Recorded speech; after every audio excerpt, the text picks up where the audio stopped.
not what you want when you're just about finishing up the job.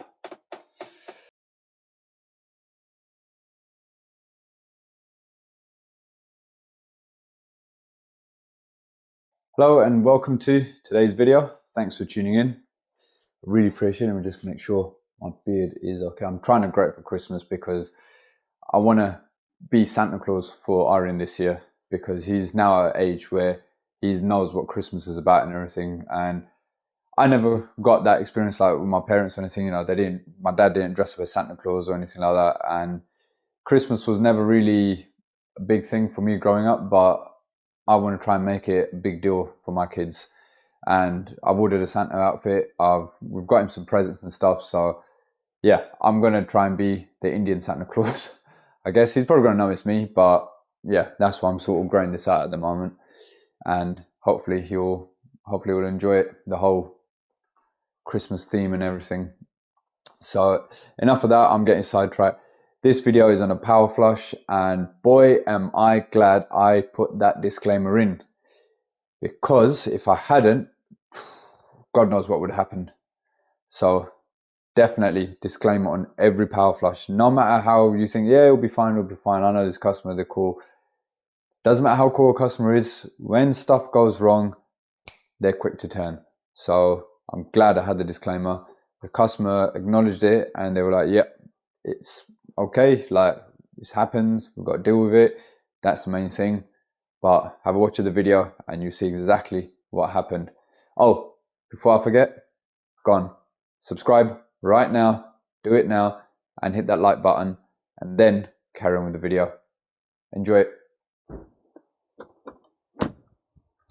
Right, welcome to today's job. I am way out of my area today, working across the river, SE6 down in Catford, and we are going to be power flushing today. So this job has actually come through a customer who was recommended to me by another engineer off of Instagram. So I think he came through the insurance company to carry out some work on the boiler and found that there was problems with the circulation. The burner seal needs replacing, and a few other bits and pieces. So coming today and getting myself all set up. So power flush machine is all set up here. I've got the cylinder here, airing cupboards here. I'm going to be taking out this pump and going straight into the pump valves. I'm also going to be replacing this pump as well, because this old Alpha pump, they're not very good, and where they've experienced problems with circulation, I'm going to swap this out for a new pump. I did bring a filter with me just in case, but they've got the magnet clean here as well, so we know what these ones are like. So I'm a bit out of breath coming up the stairs, so if I might risk opening it, seeing how much gunk is on it, or obviously once I get the power flush done, pull off all the dirt from the magnets there anyway. Now there is a gate valve on the cold feed, so should I risk turning that gate valve off?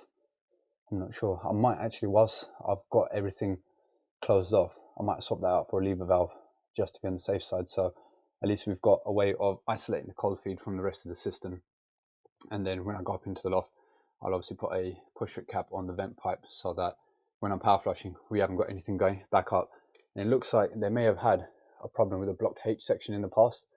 And whoever's done this is the one time I would actually say, yeah, compression is a good choice, because it's an open vent system. Now, if this gets blocked up again, rather than having to cut out soldered joints or press joints or anything like that, if you've got compressions, literally undo it, take out whatever pipe is blocked up and replace it, or you can take it out and clean the pipe work out and then put it all back together. So this is the one time I would actually say, yeah, good job on using compression, whoever's done that here. So we've also got an S-plan. So we've got two ports there, which means normally I find when you've got a Y-plan system, the 3-port valve, I have to take the head off and manually turn the spindle so it's only going to the heating side, because when you wedge it open with the motor, it puts it in mid position. So you've got half of it going for the cylinder coil, half of it going to the heating. So you're not getting the full force of it going around the heating circuit. An S-plan is fine. Open up the heating valve and keep the hot water valve closed until it comes to flushing it. I am going to be flushing through the boiler, so I'm not going to be reversing the circulation. I'm going to be going in the natural direction of the flow. And to fill this, luckily there's an electric shower, so that will be coming off the mains, and it will also help me speed up the heat time of the water initially as well in the tank. So I'm going to get that all connected up, get that filled up, let it heat up. While it's doing that, I can then go in the loft, sort out what I need to do there, get the pump valve connections straight on there, and then we'll keep things moving. Hopefully, should be a good day. Right, let's see how good my night vision is. I just got to see what I can step on and what I can't. Let's go straight here. Right, probably not a good idea to bring the camera up here because I've got nothing really to step on. Oh. And you guys aren't really going to see anything either. I'm just chilling here on a joist. Yeah, I'm going to pop this down. F&U tank's going to be somewhere back there. So I'll get that bunged and then we'll see what we need to do downstairs. Right, the age-old question. Will the pump valves hold? I have isolated them. The system's bunged anyway, but let's see.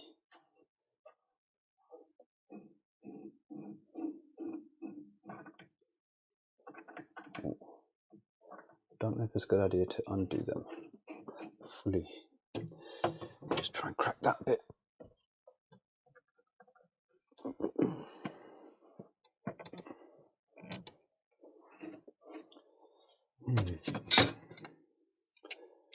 Let's crack the bottom one.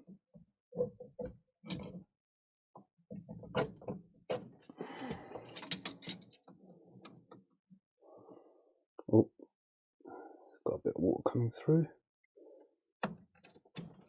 The top one.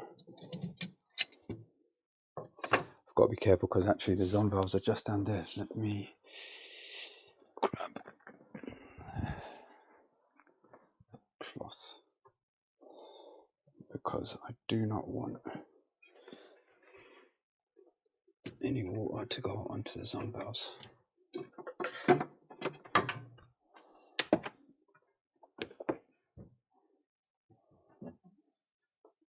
I should have a bit of protection at least.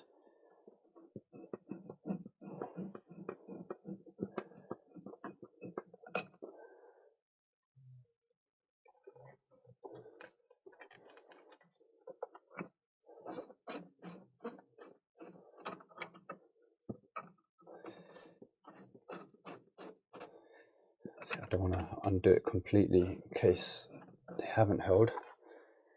At least this way I can then, there we go.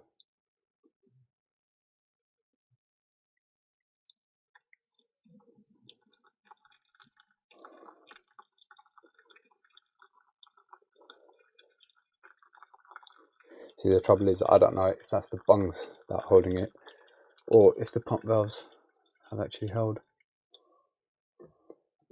Oh.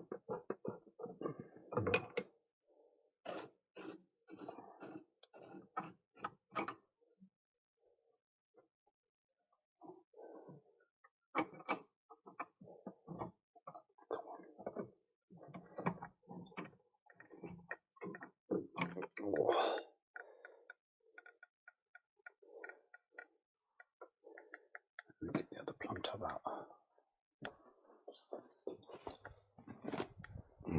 Wow. Right, let me show you guys this pump.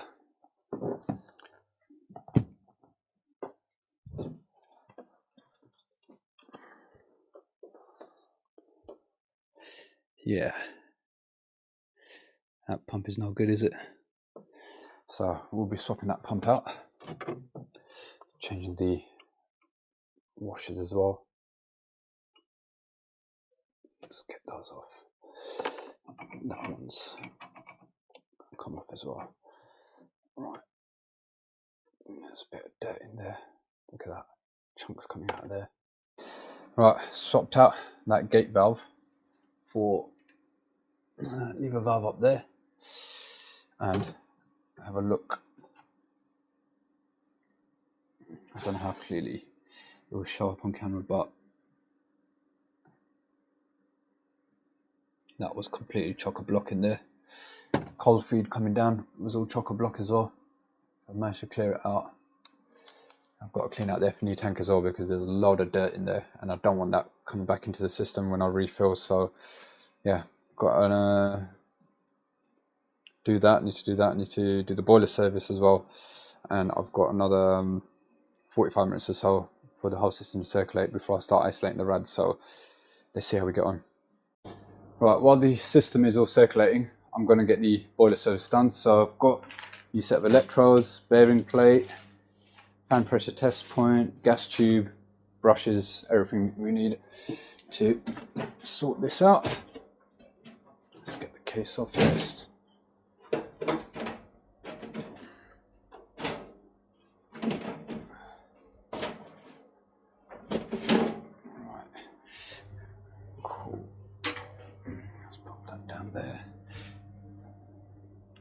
Okay, so visually it's actually looking okay. No signs of any leaks or staining. The heat exchanger's slightly ribbed, not too bad. But yeah, other than that, it's all looking okay. So start stripping it down and see what the insides are like.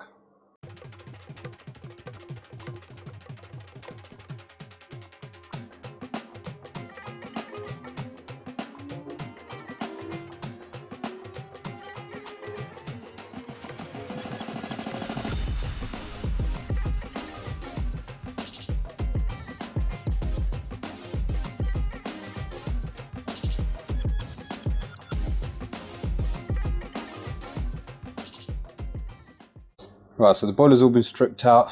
Baffles, luckily, they're in pretty good nick, so a bit of a scrub and clean, and they'll be good as new. Luckily, there's no holes or anything like that in them, which you do sometimes get. Electrodes, going to be swapping those out. What else? Going to have a look. Well, gas tube, definitely going to be swapping that out because if it hasn't, I can see a little split there, so it's going to get swapped out. I'll open that up in a moment, have a look at the bearing plate, but I will swap that out regardless anyway. The heat exchanger inside, surprisingly, is not as dirty as I thought it would be. I mean, I have given it a bit of a brush through, but it doesn't look too bad inside. So I'll get the little mini pressure washer and give that a clean as well. Got all the bits here. Oh yeah, and that's the old burner seal. That's typical Worcester manufacturing. Put a foam seal in, go figure. New gas tube, new bearing plate, giving it a clean, new electrodes, pop it all back together, and then carry on with the flush. Right, that's all the old bits. So you can see bearing plate, that was split as well. Gas tube, that's all been changed, new electrodes, new burner seal. Yeah, I need to put the top flat back on, need to put the, I think this is a rain collector. It just stops if there's any water that comes out from the flue. I think that's what Worcester said it was for, so it doesn't take the fan out, it drips down onto this and then drips down to the casing, which kind of makes sense, but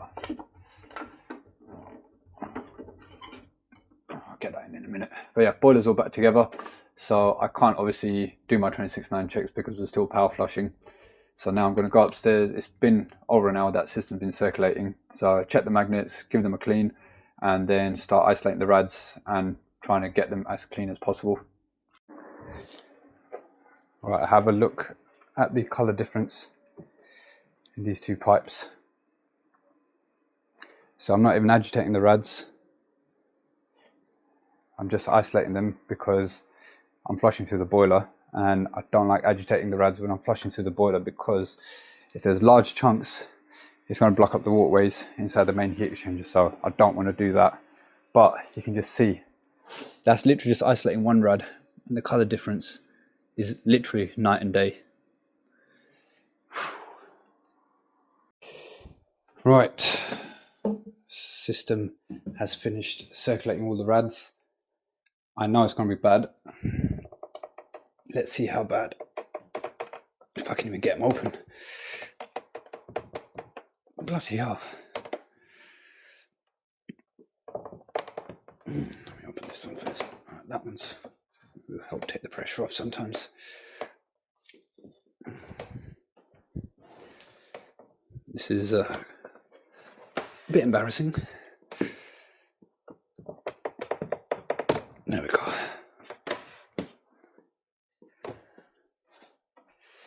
Ooh, I can feel that's bad. You know, when you're used to opening up canisters, you can just feel when you're turning them, it doesn't spin.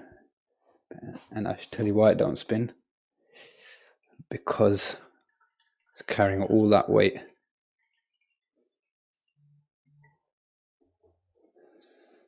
Oh.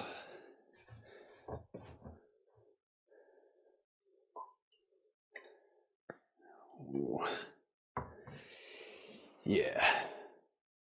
Time to get this cleaned up and then see how long it takes when we start dumping.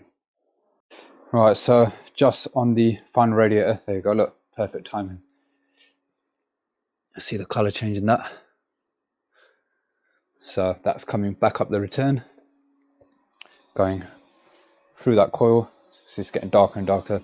That'll go black in a minute as well. There we go.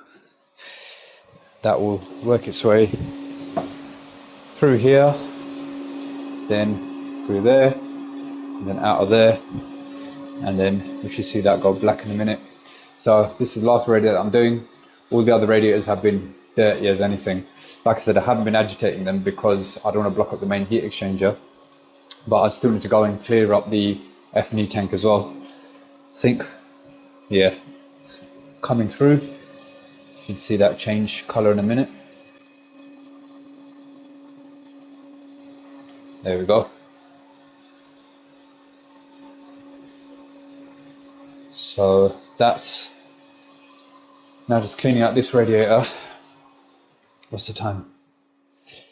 5:10. So considering I didn't get here till about, I think, 11:30, and then it took me a little while to faff around. I had to obviously change the valve up there, mess with the gate valve. I've got 2 new gate valves as well to change. I normally like to fit the perfect pump valves, the butterfly handle ones, but I haven't got them. I didn't have a chance to get them this morning because this job literally was confirmed last night. So luckily I had these on the van anyway, and I had chemicals and everything at home, so that was good. So what else have I got to do? Got to put the new pump on, so that's the old one, that's going. Got a wheeler pump to put in. So I'm going to pop that in, clean the F&E tank, chuck the inhibitor in there, because although there's magma clean here, I'm not touching this one because it's already got signs of leaking around there. So I'm not going to be touching that filter. I'm going to add the inhibitor into the F&E tank, drain a bit of water out the system, so then allow it to come in and fill the heating system up, or enter the heating system, and then just test the system. There's one radiator which I think is going to be a problem. It's one downstairs, one of the larger ones. They said they've had problems before and it wasn't heating up fully. Even when I've been flushing it, when I was dumping it, the flow rate coming out the dump holes when I was dumping that radiator was a lot slower than all the rest of the rads. So it may just be a case that that radiator is too far gone. So customers are aware of it, and hopefully with the flush and a new pump, it might be strong enough to get a reasonable amount of heat to that radiator. If not, I'll be changing it in the future at some point, so keep you guys posted on that one. But in the meantime, I am literally just waiting for, yeah, see, look, that's cleared up a bit now.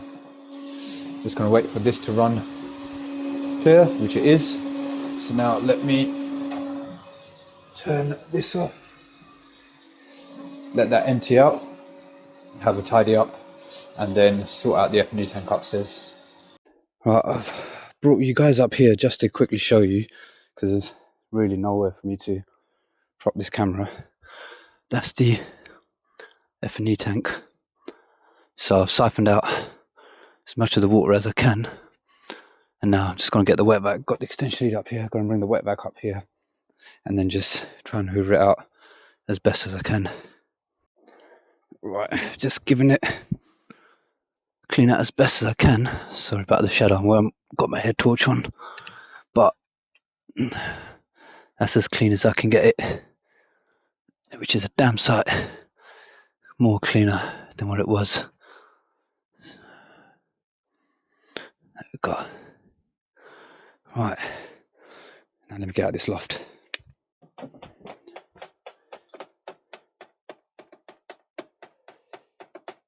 Not what you want when you're just about finishing up the job. Filling up the F&E tank, doing my thing. Hear water dripping. What's that? Come here. It's coming out the ceiling there. gone upstairs, F&E is overflowing. There's a joint on the overflow which has come off and it's just overflowing through here. Oh God. So luckily pushed it all back together. But the worst thing is this new carpet. But the good thing is it's clean water because I cleaned out the F&E tank, so that's good. So we've backed it all up. It has gone downstairs unfortunately, but it's not a lot and it's not really damaged the carpet in any way, so it's just got to get dried out. That's all we can do, just let it dry out now. But it's just one of those things, it's unprecedented.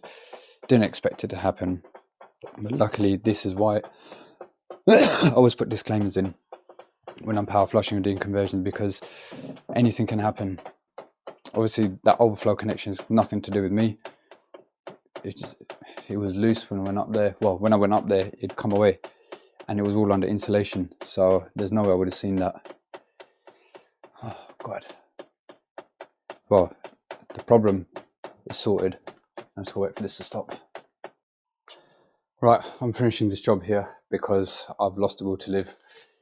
That's slowing down, so it's basically just whatever water was soaked in the insulation is now just dripping itself out. Boiler is on, new pump's fitted. Don't know if you can even see that. It's a Wilo pump, Picosiona. Everything's getting hot. No airlock, which is a bonus, which is the problem that I thought I might have on an open vent system, but no, the problem I had was that. As you can tell, I'm very frustrated, I'm very tired. I would have been out here 2 hours ago, but instead I'm still here. So yeah, and I've still got a breakdown to go to, which is really can't be bothered because I've got to go past my house to get to it. But I've told them I'm still coming tonight, so it is what it is.